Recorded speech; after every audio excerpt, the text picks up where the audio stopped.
Protection of Children from Sexual Offence Act 2012 POCSO gi makada convict taraba masagi chahi humfu tarahumdoi suraba Lilong Sangom Sang Sukla Karongdagi MD Kora Apokpa Laikhidraba Ibotonbu Chahi Kunjil da Thabak Shuraga Leinaba ngasi court na rai Takhre Lamphel Pata Leiba Fast Track Special Court number 2 da chathaba sentence hearing amada rai asita kibani Court ki order adu da MD Korabu chahi Kunjil da Leinaba amadi fine oina lupa lising kun thinaba khanghanki senfam adugi manung da lupa lising tara victim oihorabi nupi adugi rehabilitation amasung medical gi damak pigadabani hairiba fine gi senfam adu ngasidagi paraga tha ahum gi manung da pigadabani karigumba piba ngamdrabadi tha taruk amaga thabak sudana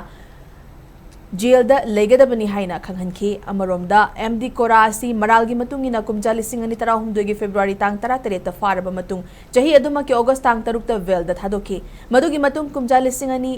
kunmanga gi June tang kun tang ani dagi Chahi adumaki October tang kuntaruk fauba custody da leiraki maramaduna MD Korana chahi kunjil da leigadoriba sida bhagna tha taraga numitara nithoi custody da leirakibagi matam adudi kaithokani haina court na makata na khanghanki panba yabadi MD Korana matam aduda masagi chahi tara taruk surabi nupi macha amada natabali chatchat lubagi maralda Lilong police station na case ama lokhatlaba matung wayel chatharakibani